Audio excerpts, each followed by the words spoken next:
जय हिंद, बहुत स्वागत है आपका। आप देख रहे हैं लाइफ टाइम्स और मैं हूं आपके साथ दिव्या माधवानी। खबरों की बात करेंगे। शेख हसीना के देखिए सत्ता से हटने के बाद भारत और बांग्लादेश के संबंधों में जो कड़वाहट शुरू हुई थी वो थमने का नाम नहीं ले रही। ठीक 2 साल पहले अपनी सत्ता और देश छोड़ने के बाद शेख हसीना ने जैसे ही भारत की जमीन पर पैर रखा, बांग्लादेश का पारा हाई हो गया। अब एक बार फिर से 2 साल बाद वो दोनों देशों के बीच रिश्तों के खराब होने की दुहाई दे रहे हैं, जिसके पीछे का कारण बड़ा है। खबर है कि आज अपने निर्वासन के 2 साल पूरे होने पर शेख हसीना दिल्ली में एक वर्चुअल प्रेस कॉन्फ्रेंस करेंगी।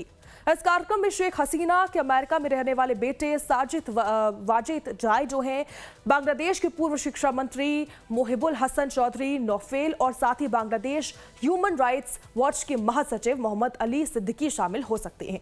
इस कार्यक्रम का आयोजन दिल्ली में foreign correspondent club of south Asia की तरफ से किया जा रहा है, जिसे लेकर बांग्लादेश ने भारत के सामने आपत्ति जताई। बांग्लादेश ने देखिए भारत से कहा है कि पूर्व प्रधानमंत्री शेख हसीना या फिर आवामी लीग से जुड़े किसी भी व्यक्ति को भारत की जमीन का इस्तेमाल राजनीतिक गतिविधि या फिर बांग्लादेश में अस्थिरता पैदा करने वाली गतिविधियों के लिए ना करने दिया जाए। अब इस मामले पर भारत के विदेश मंत्रालय की तरफ से भी जवाब आया है। विदेश मंत्रालय के प्रवक्ता रणधीर जायसवाल ने शेख हसीना के 5 अगस्त को नई दिल्ली में foreign correspondent club of south Asia के कार्यक्रम में शामिल होने की योजना पर कहा कि जिस कार्यक्रम की आप बात कर रहे हैं उसका आयोजन एक निजी मीडिया संस्था कर रही है। भारत सरकार की इसमें कोई भूमिका नहीं है और सरकार इस कार्यक्रम में रखे जाने वाले किसी भी विचार का समर्थन नहीं करती। बांग्लादेश ने एक बार फिर से भारत से पूर्व प्रधानमंत्री शेख हसीना के प्रत्यर्पण की मांग कर डाली। बांग्लादेश के प्रधानमंत्री तारिक रहमान के सलाहकार जाहिद उर रहमान ने कह दिया है कि हसीना को वापस आकर कानून का सामना करना होगा और भारत में रहते हुए उन्हें कोई रणनीतिक बयान नहीं देना चाहिए। लेकिन उन्होंने यह भी कहा है बांग्लादेश ने भारत को इस संबंध में पत्र लिखा है और भारतीय उच्चायुक्त के सामने भी मुद्दा उठाया। उन्होंने कहा है उनके मुताबिक कि हसीना वापस आती है तो उन्हें गिरफ्तार किया जाएगा और उन्हें अपने सभी कानूनी अधिकारों का इस्तेमाल करने का मौका मिलेगा, जिसके बाद अदालत फैसला करेगी। आपको बता दें शेख हसीना के बांग्लादेश छोड़ने के बाद बनी मोहम्मद यूनिस के अंतरिम सरकार के बाद तारिक रहमान के दौरे में भी हालात यहां पर बेहतर से नहीं हो सके। शुरू में भले ही थोड़ी सकारात्मकता दिखी थी हमको, लेकिन बाद में ढाका चीन के कूटनीतिक और आर्थिक जाल में उलझ गया है, जिसके पीछे चीन का अपना मकसद है। अब चीन निवेश के बहाने बांग्लादेश को अपने J-10CE मल्टी रोल लड़ाकू विमान बेचने जा रहा है, जो भारत के लिए अब चिंता का नया कारण बन सकती है। ये वही लड़ाकू विमान है जिसके दम पर आतंक का आका पाकिस्तान ने ऑपरेशन सिंदूर के दौरान भारत से मोर्चा लेने की असफल कोशिश की थी और अब यही चीनी लड़ाकू विमान बांग्लादेश की सेना का हिस्सा बनने जा रहा है। भारतीय रक्षा विशेषज्ञों की नजर में ये सौदा सिर्फ हथियारों की खरीद फरोख्त का नहीं है, बल्कि दक्षिण एशिया की हवाई ताकत के संतुलन को बिगाड़ने वाले एक बड़ी रणनीतिक चाल है, जिसे चीन बड़ी ही जिम्मेदारी से चलाने की कोशिश कर रहा है, क्योंकि बांग्लादेश से व्यापार तो बहाना है, असली मकसद तो भारतीय सीमा के पास डेरा जमाना है, जिसके दायरे में है अति संवेदनशील चिकन नेक। तो देखिए क्या भौगोलिक कमजोर ही है चिकन नेक, आपको बता देते हैं, आपको समझा देते हैं। ये ग्लियारा नेपाल, भूटान, तिब्बत और बांग्लादेश से घिरा हुआ है। सामरिक रूप से ये बेहद संवेदनशील क्षेत्र आता है। 22 किलोमीटर चौड़ा है ये इलाका, पूर्वोत्तर राज्यों के लिए बेहद अहम है। इसके बंद होने से 8 राज्यों में सीधे तौर पर यहां से संपर्क कट जाता है। चीन इस कॉरिडोर के बीच करीब अब पहुंच चुका है। तीस्ता नदी परियोजना और रक्षा समझौते के बहाने ये पहुंच चुका है। 100 किलोमीटर के दायरे तक पहुंचने की कोशिश में लगातार चीन है। चीन अपनी इस चालबाजी में कामयाब ना हो पाए, इसके लिए भारत ने भेद सुरक्षा घेरा बना दिया है। भारतीय सेना की त्रिशक्ति कोर और साथ ही हाशिमारा एयरबेस, जो कि राफेल और ब्रह्मोस से लैस हैं, इस इलाके की लगातार सुरक्षा करते हैं। भारत ने इस पूरे इलाके में आधुनिक एयर डिफेंस सिस्टम और बुनियादी ढांचे को बेहद मजबूत कर दिया है। फिर भी चिकन नेक के पास बढ़ते चीन के कदम चिंता को बढ़ा देते हैं, क्योंकि बांग्लादेश के साथ चीन का $2.2 अरब का सौदा केवल J-10CE मल्टी रोल लड़ाकू विमान देने तक का नहीं, इसके पीछे चीन का बड़ा प्लान है। देखिए ऐसे में केवल प्लान नहीं है, पूरा चीनी नेटवर्क है। सूत्रों की माने तो करीब $2.2 अरब यानी लगभग 18,000 करोड़ रुपए का सरकारी समझौता, जिसमें 24 फाइटर जेट्स की सप्लाई के साथ और भी कुछ शामिल है। 2035 से 36 तक के लिए एक लंबा पैकेज दिया जा रहा है। बांग्लादेशी पायलटों जो है उनकी ट्रेनिंग, विमानों का रखरखाव और साथ ही स्पेयर पार्ट्स, लॉजिस्टिक्स और लॉन्ग टर्म तकनीकी सहायता भी। पाकिस्तान के पास पहले से 20 से ज्यादा J-10 जो जेट हैं वो हैं ऑलरेडी J-10CE विमान मौजूद है। हालांकि मई 2025 में हुए ऑपरेशन सिंदूर के दौरान पाकिस्तान और चीन ने इस विमानों को लेकर कड़े दावे किए थे, बड़े दावे किए थे, जिन्हें भारतीय सेना ने किसी तरह से मिट्टी में मिला दिया था। पूरी दुनिया ने देखा ऑपरेशन सिंदूर के दौरान पाकिस्तान के हर उस हथियार का बुरा हश्र हुआ था जो उसे पाकिस्तान से मिले थे, चाहे J-10CE लड़ाकू विमान हो या फिर एयर डिफेंस सिस्टम। भारत ने हर चीनी हथियार को जंग के मैदान में धूल चटाई थी। भले ही फ्रांस निर्मित भारत के राफेल विमानों के सामने J-10EE की तकनीक जो है वो नहीं ठहरती, लेकिन कीमत में सस्ते होने के कारण चीन इन पड़ोसी देशों को आसानी से अपने पाले में कर रहा है, खरीद रहा है, और उसी के दम पर भारतीय सीमा के पास डेरा जमाने की पूरी कोशिश है।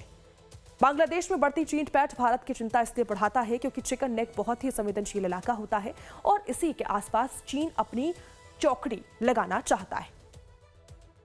देखिए, चिकन लेग को लेकर भारत की बड़ी चिंता है। बांग्लादेश का लाल मुनिरहाट एयरबेस भारत की चिंता का मुख्य कारण है। यह पुराना एयरबेस बांग्लादेश और भारत सीमा से महज 12 से लेकर 15 किलोमीटर दूर है। भारत के संवेदनशील सिलीगुड़ी कॉरिडोर के करीब ये है और इतनी पास आधुनिक मल्टी रोल फाइटर ड्रेस की तैनाती से चिंता बढ़ रही है। भारत के पूर्वोत्तर राज्य की सुरक्षा पर सीधा रणनीतिक दबाव इससे बनेगा। साथ ही साफ इससे हो जाता है कि शेख हसीना की आज होने वाली प्रेस कॉन्फ्रेंस को लेकर बांग्लादेश का जो भी खून गर्म हो रहा है उसके पीछे वजह है चीन, यानी J-10CE लड़ाकू विमान और एयर डिफेंस सिस्टम का लालच देकर बांग्लादेश को अपने पाले में करने वाला चीन असल में उसकी पीठ पर पैर रखकर भारत को आंख दिखाना चाहता है, जिसमें वो कभी कामयाब नहीं होगा। रही बात शेख हसीना की प्रेस कॉन्फ्रेंस की, तो वो हो या फिर ना हो, भारत की सेहत पर इसका असर नहीं पड़ने वाला। तो देखिए, आपको बता देते हैं क्यों भौगोलिक कमजोरी चिकन नेक हमारी है। ये गलियारा नेपाल, तिब्बत और बांग्लादेश से क्योंकि घिरा हुआ है।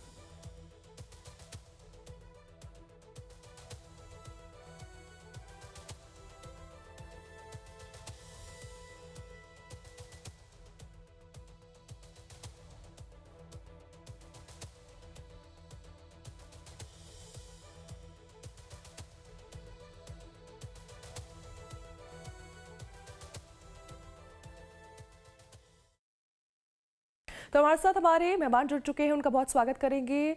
हमारे साथ रिटायर्ड मेजर जनरल अनुज माथुर, रक्षा विशेषज्ञ जुड़े हुए हैं, साथ ही डॉक्टर अजीत ताब, भू राजनीतिक विशेषज्ञ जुड़े हुए हैं। बहुत स्वागत सबसे पहले मैं आपका करना चाहूंगी सर। आज मुद्दा बड़ा ज़रूरी है, बड़ा जानना, क्योंकि आज शेख हसीना की प्रेस कॉन्फ्रेंस जो है वो होने वाली है, जिससे साफ हो जाएगा कि आगे क्या होने वाला है। तो सबसे पहले मैं अनुज माथुर जी आपके पास आना चाहूंगी कि पता है शेख हसीना को कि क्या हो सकता है, बांग्लादेश में सीधे तौर पर फांसी की सजा सुना दी गई है, फिर भी ये पॉलिटिकल मूव क्यों शेख हसीना लेना चाह रही है? जय हिंद, हैप्पी मॉर्निंग। देखिए, एक बात बिल्कुल साफ है।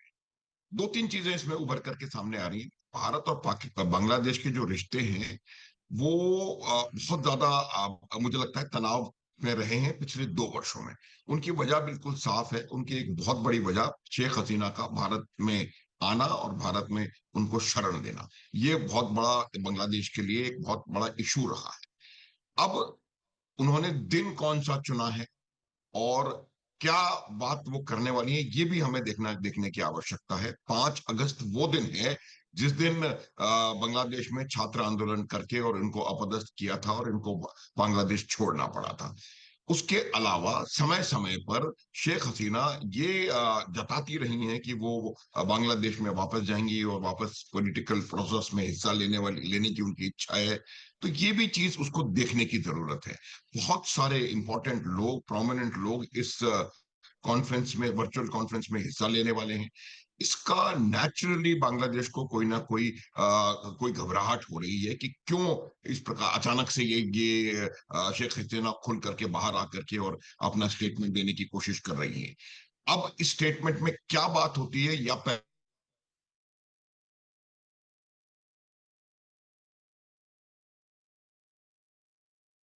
परेशानी हमारी बढ़ रही है वो परेशानी इसलिए है कि जो जो चीन का जो हस्तक्षेप बांग्लादेश में लगातार बढ़ता चला जा रहा है। अब चीन की जो पॉलिसी है, स्ट्रिंग ऑफ पर्ल्स की पॉलिसी, सब जानते हैं इसके बारे में कि भारत को चारों ओर से घेरना, ये उनकी पॉलिसी रही है। चाहे वो श्रीलंका का हम्बन टोटा हो, या मालदीव में कुछ हो, या जिबूती का पोर्ट हो, या पाकिस्तान में अपना जमाना, और म्यांमार में अपने अड्डे फैलाना, और बांग्लादेश को अपने कब्जे में करना।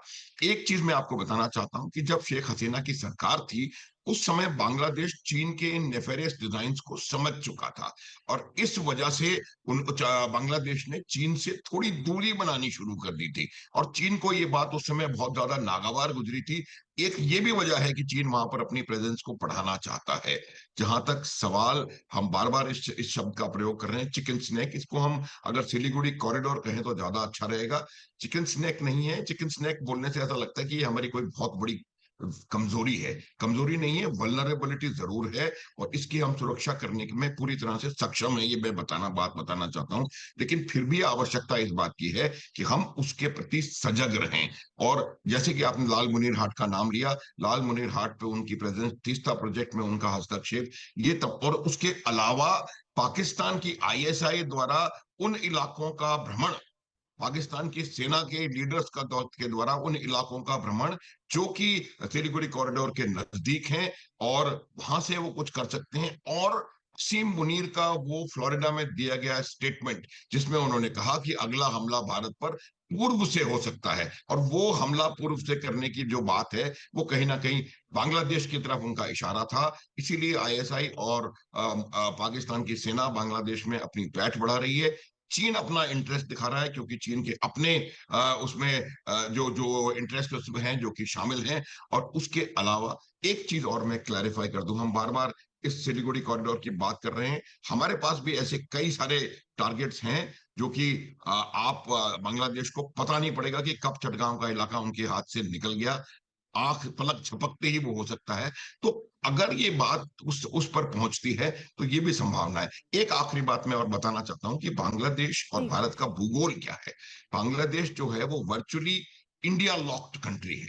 4094 किलोमीटर का हमारा बॉर्डर है, जिसमें से 150 किलोमीटर अगर आप म्यांमार का बॉर्डर छोड़ दें, तो पूरा का पूरा बांग्लादेश भारत से घिरा हुआ है। बांग्लादेश की जो समुद्री सीमाएं हैं, वो भारत के कब्जे, मतलब भारत से पूरी तरह से डोमिनेट कर सकता है उनको। तो Bangladesh is a India locked country, और वो भी जानते हैं। हम भी इसीलिए वो प्रयास ये कर रहे हैं कि चाहे खाने को हो ना हो, पीने को हो ना हो, हाँ, एक J10 और दो चार और इस प्रकार की लड़ाकू चीजें वो खरीद लें। तो मेरा ये मानना है कि इससे भारत के ऊपर बहुत ज्यादा असर नहीं पड़ेगा। भारत को वॉच रखनी है, और ये जो चीजें हैं, इनको इनको इनको बहुत इंपॉर्टेंट दृष्टि से देखने की आवश्यकता है। बहुत इमीडिएट खतरा नहीं है, लेकिन इसको हमें समझने की जरूरत है। बिल्कुल, इसी को लेकर मैं अजताभ जी आपके पास आना चाहूँगी। बिल्कुल, ये क्योंकि चाइना और बांग्लादेश की नज़दीकियाँ तभी से बढ़ी हैं जब से शेख हसीना भारत आई हैं। तो क्या अब वापस, क्योंकि शेख हसीना ने बोला है कि मैं अब वहीं जाना चाहती हूँ, उन्होंने कहा दिसंबर में, उनको लेकर कहा है कि दिसंबर से पहले या दिसंबर तक मैं वहाँ जाना चाहती हूँ, तो क्या भारत को थोड़ी बहुत या थोड़ी ज़्यादा चिंता करने की ज़रूरत है, क्योंकि हथियार के बहाने चाइना जो है वो भारत पर धीरे धीरे भारत की तरफ आने की कोशिश कर रहा है? देखिए दिव्या जी, भारत का बांग्लादेश से बहुत गहरा संबंध रहा है, और हम तो बांग्लादेश की आजादी के एक तरह से पथ प्रदर्शक रहे हैं, तो भारत के कंट्रीब्यूशन को तो नकारा नहीं जा सकता। रही बात कि बिल्कुल। पिछले 2 साल में निश्चित रूप से शेख हसीना के सत्ता में हटाने के पीछे जो साजिशें थी, कहा तो इतना तक गया कि उसमें शायद अमेरिका का हाथ था, सीआईए ने उनको हटाया, क्योंकि अमेरिका के कई सारे जो मुद्दे थे, या तो वो सेंट मार्टिन जो द्वीप है उसको अमेरिका चाहता था कि वहां सैनिक अड्डा अपना खोले, या कुछ और अमेरिका के कई सारे मोटिव थे चाइना को काउंटर करने के लिए। तो अभी हालात ये हैं कि बांग्लादेश चीन और अमेरिका के बीच सैंडविच्ड हो गया है, और कहीं ना कहीं इसमें पाकिस्तान का रोल भी दिखता है। पाकिस्तान भी कोशिश बार बार करता रहा है उससे बांग्लादेश से नजदीकियां बढ़ाने की। उसको बीच में एक मौका मिल गया, जो अभी 2024 के जुलाई में शेख हसीना के अगेंस्ट में एक तरह से भड़काया हुआ कुछ ना कुछ वहां पे सीआईए की, हालांकि अमेरिका ने उसको डिनाई किया है, लेकिन कहीं ना कहीं जो बांग्लादेश में कुछ सैनिक थे, कुछ सैनिक प्रशासक थे, उनकी मिली भगत से ये कारनामा हुआ था। और अभी जो स्थिति है कि चूंकि चीन और अमेरिका दोनों अपनी ताकत बढ़ाने की कोशिश में है, तो बांग्लादेश उसमें कहीं ना कहीं मुझे लगता है फंसता जा रहा है। क्योंकि देखिए, बांग्लादेश की एक मजबूरी तो है कि चीन पे उसकी डिपेंडेंसी आज के डेट में काफी हो गई है। लगभग 70-80% जो उसके हथियार हैं, उसके जो मिलिट्री हार्डवेयर हैं बांग्लादेश के, वो चीन से आता है। तो चीन पे जी। उसकी निर्भरता काफी है। और चीन अब कोशिश कर रहा है, जैसा आपने बताया, कई और सारे फाइटर जेट्स बेचने की कोशिश कर रहा है, और भी कई प्रोजेक्ट्स हैं। तो निश्चित रूप से चीन तो चाहेगा कि वो जो, जैसा कि जनरल साहब ने बताया, अपना एक कोशिश कर रहा है बढ़त बनाने की, लेकिन क्या अमेरिका उसको बनाने देगा? अभी देख लीजिए, पिछले 15 दिन का एक अमेरिका ने वहां पे मिलिट्री एक्सरसाइज किया हमारे बॉर्डर पे, एक तरह से बांग्लादेश में सिलहट में ये एक्सरसाइज 15 दिन का अमेरिका ने किया, और फिर अनाउंस कर रहा है कि नवंबर में इससे भी बड़ा एक नेवल एक्सरसाइज बांग्लादेश में करेगा। और उतना ही नहीं, अमेरिका ने चीन को काउंटर करने के लिए बांग्लादेश को कई और हथियार और फाइटर जेट्स बेचने की भी का भी प्रपोजल दिया है। तो मुझे लगता है जो बांग्लादेश शेख हसीना के समय में एक तरह से प्रगति की राह पे था, पाकिस्तान को काफी पीछे छोड़ दिया था, इतनी उसकी डेवलपमेंट थी, उसकी जो जीडीपी ग्रोथ था, लेकिन फिर ये शेख हसीना के हटने के बाद जो इस तरह के कंपीटिंग इंटरेस्ट हैं और पाकिस्तान का जो इन्वॉल्वमेंट हो गया है, कहीं ना कहीं बांग्लादेश उसमें फंसता जा रहा है। और ये निश्चित रूप से भारत के लिए एक अलर्ट होने की बात है, क्योंकि अगर चीन और अमेरिका दोनों इस तरह से इन्वॉल्व होते हैं बांग्लादेश की आंतरिक मामलों में भी, उसके पॉलिटिक्स में, तो निश्चित रूप से भारत चूंकि नेबर है, और जैसा जनरल साहब ने कहा कि बांग्लादेश एक इंडिया लॉक्ड कंट्री है, तो निश्चित रूप से भारत के लिए ये तो एक अलर्ट भी है, और उस पे भारत का पूरा पूरा ध्यान रखना लाजमी भी है। बिल्कुल, ऐसे में जब हम बात करते हैं तो अगर हम पहले का टाइम याद करें, क्योंकि 2 साल ये बड़े भारी रहे हैं, हुआ इसलिए था ताकि बांग्लादेश आगे बढ़े, तरक्की करे, ये लोगों का कहना था। क्योंकि आप जिस तरह से बता रहे हैं, साजिश के तौर पर ये सब किया गया, लेकिन अभी भी हम देख रहे हैं बांग्लादेश में जितना परसेंट 4 to 5% ग्रोथ रेट था, अब वो ऑलमोस्ट जीरो आप देखिए, क्योंकि बांग्लादेश बिल्कुल ग्रोथ नहीं कर रहा है। तो आगे अब क्या शेख हसीना रेडी है, अनुज माथुर जी, बांग्लादेश में जाने के लिए? क्योंकि वहां पर सीधा बोल दिया गया है फांसी। क्या बांग्लादेश में शेख हसीना अभी मतलब किस तरह से सर्वाइवल होने वाला है, और इंडिया किस तरीके से आगे अपना, कह सकते हैं, कॉन्सिक्वेंसेस जो होंगे उसे कैसे डील करेगा? देखिए, मैं आपको इस प्रश्न का उत्तर देने से पहले एक चीज और बताना चाहता हूँ। देखिए, जी। जब दो लोगों की, जो विदेशी आपके देश में कुछ अपनी पैठ बनाने की कोशिश कर रहे हैं उनकी, और जो जिहादी हैं उनकी उनकी दुकान उस समय बंद हो जाए, तो होने की कगार पे आ जाती है जब आप आर्थिक रूप से प्रगति करना शुरू कर देते हैं। जब बिल्कुल। आर्थिक प्रगति लोगों को, विकास लोगों को नजर आता है दिव्या, तो उस समय ये इन लोगों को नकारते हैं कि ये हमारे विकास में बाधा है ये लोग। तो उसको भी कहीं ना कहीं हमको दिमाग में रखना चाहिए कि वहां की जो जिहादी मानसिकता के लोग हैं, ये जो जमाते इस्लामी पार्टी है, ये वही पार्टी है जिसने 1971 में के संघर्ष के दौरान पाकिस्तान आर्मी के साथ मिलके बांग्लादेश के ऊपर, बांग्लादेश के लोगों के ऊपर जुल्म ढाए थे। ये वही पार्टी है। तो ये पाकिस्तान परस्त पार्टी है, और आज बांग्लादेश के अंदर मेन ऑपोजिशन पार्टी है। तो ये भी बात हमको ध्यान में रखने की आवश्यकता है। जहां तक सवाल शेख हसीना के वापस जाने का है, देखिए, ये मुझे इसकी संभावना बहुत कम लग रही, क्योंकि वो चले भी जाएंगे। उन्होंने खुद भी कहा है कि मैं जाऊंगी तो हो सकता है मैं गिरफ्तार हो जाऊं, मुझे खत्म भी कर दिया जाए। तो ये तमाम चीजें पूरी पूरी संभावना है, क्योंकि जो आक्रोश वहां के लोगों का भी है और सरकार की जो जो जो तकलीफ है, वो दोनों मिलकर के शेख हसीना के ऊपर एक बहुत बड़ा खतरा मेरे हिसाब से बने रहेंगे। तो जहां तक सवाल शेख हसीना के वापस जाने का है, उसमें कुछ समय लगने की संभावना है। अगर हुआ तो और उसके बाद वहां पर हालात जब तक सुधरेंगे नहीं, तब तक मुझे लगता नहीं है कि शेख हसीना के वापस जाने से भी कोई किसी प्रकार का असर पड़ेगा। ये कॉल अब बांग्लादेश की करंट रेजिम जो है उनको लेनी है कि क्या वो जिहाद चुनते हैं,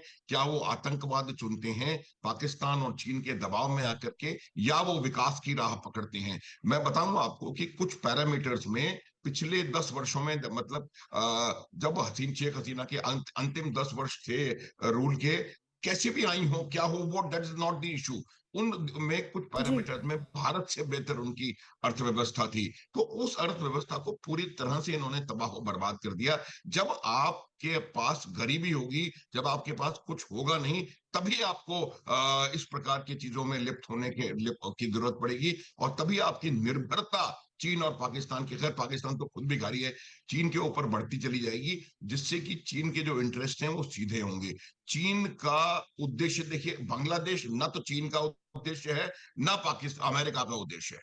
आपस में दोनों के जो सुपर पावर रिवलरी है, उसका कारण है चीन और बांग्लादेश। और वो बांग्लादेश की जो अस्थिरता हमें आज नजर आ रही है, उसमें दोनों चीन का और बांग्लादेश अमेरिका का दोनों का कंट्रीब्यूशन है। ये अजिताभ जी ने दबे स्वर में कहा था कि उसमें, मैं आपको दावे के साथ कह सकता हूं कि जो बांग्लादेश में हुआ था उसमें अमेरिका का पूरा पूरा इन्वॉल्वमेंट था। आज भी अमेरिका वहां पर मिलिट्री एक्सरसाइजेस कर रहा है, कभी कुछ कर रहा है, क्योंकि अमेरिका को चाइना, और नॉट ओनली चाइना दिव्या, उनको एक फ्यूचरिस्टिक स्ट्रॉन्ग नेशन भारत को भी काउंटर करना है। ये अमेरिका की पॉलिसी में शामिल है कि वो जी। किसी भी और देश को अपना कॉम्पिटिटर बन के उभरता हुआ नहीं देख नहीं सकता। देख सकता। भारत उसमें एक बहुत बड़ा मेरे हिसाब से कॉम्पिटिटर बन सकता है, और बन रहा है, और बनेगा। इस वजह से भी वो भारत को भी घेरने का प्रयास कर रहे हैं। भारत के अंदर एक फ्यूचरिस्टिक जो जो भारत की ग्रोथ के ऊपर चेक रखने के लिए एक पॉसिबिलिटी देख रहे हैं। यही वजह है कि वो पाकिस्तान में इंटरेस्टेड हैं। पाकिस्तान खुद भिखारी देश है, वो क्या आपकी मदद करेगा? तो पाकिस्तान में भी उनका इंटरेस्ट यही है, बांग्लादेश में भी यही है, जो श्रीलंका में हुआ वो, और जो नेपाल में हुआ वो, उसमें भी आप सिग्नेचर देख सकते हैं। अमेरिका के सिग्नेचर वहां पर आपको तुरंत मिलेंगे किसी भी हालत में। तो ये भारत के चारों ओर अस्थिरता फैलाना, उसका मकसद ये है कि भारत की जो निर्बाध रूप से ग्रोथ हो रही है, 6 से 8% का हमारा प्रोग्रेस आज भी हो रहा है, फॉर्मूज बंद है, बाबल मंदेब खतरे में है, बावजूद उसके हम 6-6.5% में ग्रो कर रहे हैं। ये भी चीज लोगों को समझ में नहीं आती है। तो ये भी एक मेरे हिसाब से वजह है जिसकी वजह से ये दोनों विदेशी ताकतें आकर के बांग्लादेश में अपना प्रभुत्व बनाना चाहती हैं। एक लास्ट बात मैं बताना चाहूंगा कि जी। बांग्लादेश के लोग अभी भी इस बात को जानते हैं, अधिकतर लोग, कि बांग्लादेश आज एक स्वतंत्र देश है भारत की वजह से। इसमें कोई संदेह नहीं बिल्कुल। होना चाहिए। और यही बात अगर आप देखें कि जब छात्रों का आंदोलन हुआ था, उन्होंने हर उस निशानी को तबाह करने की कोशिश करी जो इस बात को दिखाती है कि भारत ने और शेख मुजीबुर रहमान ने मिलकर के उनको बांग्लादेश को स्वतंत्रता दिलाई थी, ताकि वो जो इतिहास का, वो जो भारत का हिस्सा है, उसको वो किसी तरह से डाउन प्ले करें या उसको हटा सकें। लेकिन ये बात आप मानिए कि बंगाल के साथ हमारे रिश्ते अभी के नहीं, अब बंगाल हमारा हिस्सा था 80 साल पहले, इसमें कोई संदेह होने की गुंजाइश नहीं है। और आज भी हमारे पास उतने के उतने बंगाली कल्चर और बंगाली भाषा के लोग हैं जितने की शायद बांग्लादेश में। तो मेरा कहने का अर्थ ये है कि वहां पर हालात इसलिए ज्यादा बिगड़ रहे हैं, भारत और बांग्लादेश के रिश्ते में इसलिए ज्यादा खटास आ रही है, क्योंकि वो खटास की इंजीनियरिंग जो है वो वॉशिंगटन में और पेकिंग में हो रही है। बिल्कुल। इसी को लेकर जब हम शेख हसीना की बात करते हैं, शेख हसीना जाना चाहती हैं वापस। शेख हसीना कहती हैं कि मुझे बांग्लादेश ही जाना है, अगर आखिरी सांसें तो बांग्लादेश में होनी चाहिए। अर्जुताब जी, क्या इस समय, क्योंकि 2 साल हालात बहुत ख़राब रहे बांग्लादेश के, आप देखिए बिल्कुल प्रोग्रेस तो बिल्कुल ही नहीं हुई। साथ ही आप देखिए कि पाकिस्तान के जो लोग थे उन्हें बहुत सारे आतंकवादी को रिहा कर दिया गया, भारत से आयात को बहुत खत्म कर दिया गया, ताकि और बांग्लादेश का ग्रोथ रेट तो अब बिल्कुल खत्म है। लेकिन क्या रिवाइव इस समय जो पार्टी थी शेख हसीना की, इस टाइम पर क्या रिवाइवल पार्टी का हुआ है? क्योंकि पार्टी बैन थी, लेकिन क्योंकि जब इस बारे में मैं पढ़ रही थी तो देखा था कि जो वोट बैंक है वो शेख हसीना का वो इंटैक्ट है, वोट बैंक को कुछ ज्यादा फर्क नहीं पड़ा है। तो क्या कुछ और भी रिवाइवल हमने देखा है इतने समय में? देखिए, बहुत अच्छा आपने कहा दिव्या जी, ये निश्चित रूप से बांग्लादेश में जो शेख हसीना की पार्टी है बीएनपी, उसको एक तरह से कहिए काउंटर करने के लिए निश्चित रूप से बहुत बड़ा जनाधार इनके पास है। अवामी लीग एक फ़ोर्स है और फाउंडिंग उसकी पार्टी रही है, तो उस हिसाब से जब शेख मुजीबुर रहमान ने बांग्लादेश की स्थापना की और जिस तरह से उन्होंने एक डेमोक्रेटिक सिस्टम की वहाँ नींव रखी, उसमें इनकी पार्टी शेख हसीना की पार्टी का बहुत बड़ा रोल है। और वो जनादेश कह लीजिए या जनाधार कह लीजिए अभी भी कायम है, तभी तो इतने दिनों से उन्होंने रूल किया। और इसकी नोटिस अमेरिका भी ले रहा है। अभी लेटेस्ट जो खबर आई है कि अमेरिका के जो भारत में राजदूत हैं सर्गियो गोर, उन्होंने अपने लोगों को कहा है कि जो अवामी लीग के बड़े-बड़े नेता बांग्लादेश से बाहर हैं, चाहे भारत में हो और दुनिया के कई अन्य देश में हैं, उनसे अप्रोच किया जाए। इसका मतलब ये मैसेज आ रहा है कि बांग्लादेश में अवामी लीग शेख हसीना का जनाधार अभी भी है और अमेरिका उसको नकार नहीं बिल्कुल। सकता। दूसरी तरफ आप देख लीजिए आज का जो ये स्पीच है, भले ही 2 साल बाद और वर्चुअल वो दे रही हैं, पहली बार ऐसा हो रहा है, लेकिन ये बहुत ही इंपॉर्टेंट होने वाला है। ये आगे की दिशा और दशा तय करेगा। बांग्लादेश में अभी बिल्कुल। जिस हिसाब से स्थिति आ रही है और पहले तो मोहम्मद यूनिस की सरकार ने वहां का बंटाधार किया बिल्कुल मेजर और जनरल अब मनोज जो माथुर जी और बीएनपी की सरकार आई अर्जिताभ है। जी, समय हमें इतनी इजाजत देता है लेकिन बहुत महत्वपूर्ण ये चर्चा है और आज शेख हसीना, क्योंकि 2 साल बाद ये महत्वपूर्ण जो प्रेस कॉन्फ्रेंस है वो इससे साफ हो जाएगा कि आगे शेख हसीना का क्या कदम रहने जा रहा है। बहुत बहुत धन्यवाद तमाम जानकारी हम तक साझा करने के लिए, हमारे दर्शकों को बताने के लिए कि आखिर आगे क्या हो सकता है, शेख हसीना किस तरह से आगे इनका प्रेस कॉन्फ्रेंस जो है ये बेहद महत्वपूर्ण इसलिए देखिए 2 साल बाद ये प्रेस कॉन्फ्रेंस हो रही है। आवामी लीग वहां पर बैन है, कह दिया गया है कि शेख हसीना को फांसी की सजा ही होगी, लेकिन फिर भी शेख हसीना जाना चाहती हैं और दूसरी तरफ चीन जिस तरह से दूसरे पर कदम रख के, दूसरे पर अपने पैर रख के भारत को अपनी तरफ करना चाहता है और भारत पर एक तरीके से खतरा बनने की कोशिश कर रहा है, उसको लेकर आगे अब धीरे धीरे तय होगा कि किस तरह से बांग्लादेश आगे अपना जो शेख हसीना है वो अपना रुख दिखाती हैं और बांग्लादेश में किस तरह से बदलाव होता है। फिलहाल के लिए इतना ही, आगे लगातार खबरों का सिलसिला रहेगा जारी, अब बने रहिए हमारे साथ।